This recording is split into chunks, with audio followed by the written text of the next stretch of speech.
Hi, నమస్తే, welcome to our channel. రేపు 75వ republic దినోత్సవం జరుపుకుంటున్నాము. ఈ సందర్భంగా రిపబ్లిక్ దినోత్సవం మరియు స్వాతంత్ర దినోత్సవానికి గల తేడా, అదేవిధంగా జాతీయ జెండా ఆవిష్కరణ మరియు జాతీయ జెండాను ఎగరవేయడం గల తేడాలు చాలామందికి పౌర సమాజంలో అవగాహన లేదు ప్రస్తుతానికి. ఈ విషయాలను కొద్దిగా మనము వివరంగా తెలుసుకునేందుకు సీనియర్ జర్నలిస్ట్ శ్రవణ్ కుమార్ గారు ఉన్నారు. ఆయన అడిగి మరిన్ని వివరాలు తెలుసుకుందాం. శ్రవణ్ కుమార్ గారు, ఎస్ సార్. గణతంత్ర దినోత్సవము, స్వాతంత్ర దినోత్సవానికి గల తేడా, అదేవిధంగా జాతీయ జెండా ఆవిష్కరణ, జాతీయ జెండా ఎగరవేయడం, వీటికి గల తేడాలు పౌర సమాజంలో ఇప్పటికీ చాలామందికి అవగాహన లేదు. కొంచెం మళ్ళీ ఒకసారి ప్రజలకి అవగాహన కోసం మీకు తెలిసిన విషయాలు కొద్దిగా చెప్పండి. చాలామందికి రిపబ్లిక్ డే, ఇండిపెండెన్స్ డే అంటే స్వాతంత్ర దినోత్సవం, గణతంత్ర దినోత్సవం రెండు ఒకటే అని, తేడా లేదని, ఆ రోజు జెండా మనం ఎగరవేసుకుంటున్నాం, ఈరోజు ఎగరవేసుకుంటున్నాం, ఆ రోజు పిప్పర్మెంట్లో చాక్లెట్లు పంచుకుంటున్నాం, ఈరోజు పంచుకుంటున్నాం అనే ధోరణిలోనే ఉన్నారు, చాలామంది ఉన్నారు. వాస్తవానికి ఈ రెండు ఈ దేశంలో ప్రతి పౌరుడు గర్వించదగినటువంటి మహత్తరమైన పండుగలు. ఈ విషయంలో ఎక్కడా కూడా తగ్గేది లేదు. అయితే వ్యవహారికంగా సందర్భంగా వీటికి ఉద్దేశాలు వేరుగా ఉన్నాయి. ఇండిపెండెన్స్ డే, దీంట్లో అర్థం ఉండిపోయింది స్వాతంత్ర దినోత్సవం అంటే మనం సుమారు 300 సంవత్సరాల పైబడి ఇతర దేశస్థులతే పరిపాలించబడి పీడనానికి గురయ్యి చివరికి త్యాగాల ఫలితం, ఉద్యమాల ఫలితంగా మన దేశానికి ఇతరుల నుంచి స్వాతంత్రం వచ్చింది, ఫ్రీడమ్ వచ్చింది. That called independence day. ఏ రోజైతే బ్రిటిష్ ఈస్ట్ ఇండియా కంపెనీ పరిపాలన నుంచి మనకు స్వయం పరిపాలన ఇచ్చినటువంటి సమయం, విధానాన్ని, అకేషన్ని ఇండిపెండెన్స్ డే అంటాం. దాన్ని ఆగస్టు 15వ తారీఖు 1947 నుంచి మనం జరుపుకుంటూ ఉన్నాం. ఇది ఇండిపెండెన్స్ డే. అయితే రిపబ్లిక్ డే ఏంటి మరి? చాలామందికి అసలు చెప్పరు. ఏదన్నా చెప్తారేమో రిపబ్లిక్ డే అంటే గణతంత్ర దినోత్సవం అని చెప్తారు. మరి అవి సరిపోయింది, గణతంత్ర దినోత్సవం కూడా చెప్తారు. అసలు ఎందుకు, ఉద్దేశం ఏంటో కూడా చాలామందికి తెలియదు.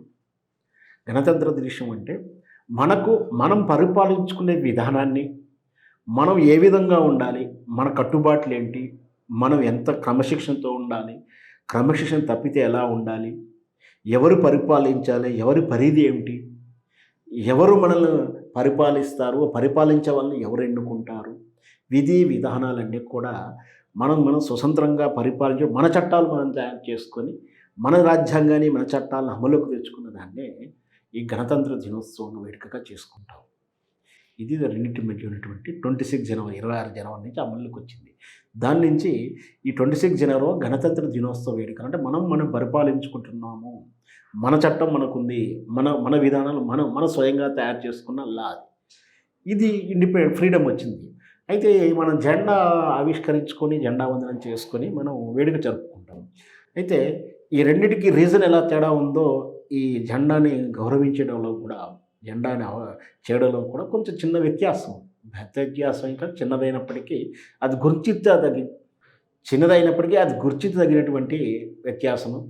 ఇండిపెండెన్స్ డే రోజు మన జెండా కింది నుంచి పైకి ఎదురుతూ ఇట్లా పైకి తీసుకెళ్తూ అక్కడ వికతం చేయాలి, అక్కడ రెపరెపలా ఎగరాలి ఆ ముడి విప్పితే.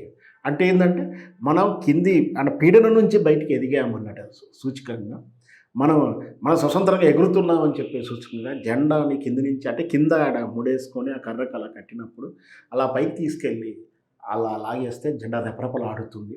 దాంట్లో పూలు, ఆకులు, రాకులు ఏదో రాసుకొని అట్లా పూలు వెదజల్లుతుంది. ఆ జెండా మనకు సగర్వంగా గాలికి రెపరెపలాడుతుంటుంది. అది కానీ రిపబ్లిక్ డే మాత్రం ఇలా కింది నుంచి పైకేం పంపించరు, ఆల్రెడీ అక్కడ ఉంటుంది, దాన్ని మాత్రమే ఇలా ఎగరవేయడం అంటారు. ఇదేమో ఫ్లాగ్ హోస్టింగ్ అంటాం, దాన్ని జెండా ఎగరవేయడం అంటాము. ఇండిపెండెన్స్లో చేసేదాన్ని ఈరోజు ఎగరవేసేదాన్ని పతాక ఆవిష్కరణ అంటాం. అంటే జెండా ఎగరవేయడంలో ఒక తేడా ఉంది, రెండవది ప్రధానంగా ఉన్న తేడా ఏంటంటే ఇది ఈ ఈ వేడుకల జరిగే వేదికలు కూడా వేరువేరుగా ఉంటాయి. ఇండిపెండెన్స్ డే మనం ఎర్రకోటలో చేసుకుంటాము. రిపబ్లిక్ డే వేడుకలను పెరేడ్ గ్రౌండ్‌లో రాజ్‌పథ్ అంటాం దాన్ని. మామూలుగా వ్యవహారిక పెరేడ్ గ్రౌండ్‌లో చేస్తూ ఉంటాం. వేదికలు వేరు. మూడోది ప్రధానంగా ఇక్కడ ముఖ్య అతిథి ఇండిపెండెన్స్ డే రోజు మన చేత ప్రజల చేత ఎన్నుకోబడినటువంటి సుప్రీంగా పిలువబడుతున్నటువంటి పోస్ట్ ఏదైతే ప్రధానమంత్రి.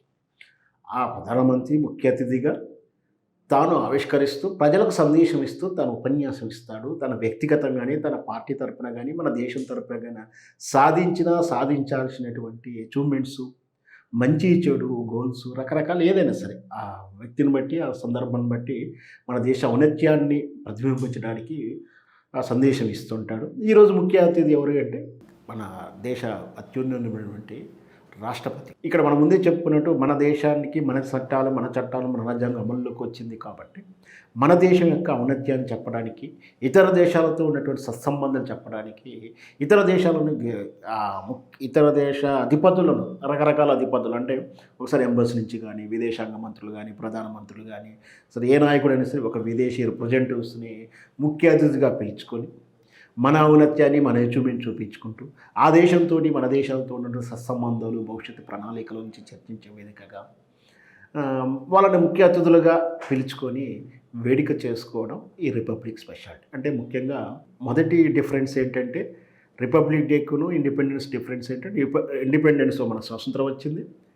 రిపబ్లిక్ అంటే మన గణతంత్రం, మన చట్టం, మన చట్టాలు, మన రాజ్యాంగం అమలు చేసుకున్న విధానం. రెండవది ఫ్లాగ్ చేసేటువంటి ఆ పతాక వేడుక డిఫరెన్స్ ఏంటంటే ఇండిపెండెన్స్ డేమో మనం కింది నుంచి పైకి ఎగరవేస్తాము. రిపబ్లిక్ డేనేమో ఆల్రెడీ పైన ఉన్నటువంటి దాన్ని రెపరెపలాడుతూ ఎగరవేసుకుంటాం. మూడవది జరిగే వేదికలు మారుతాయి.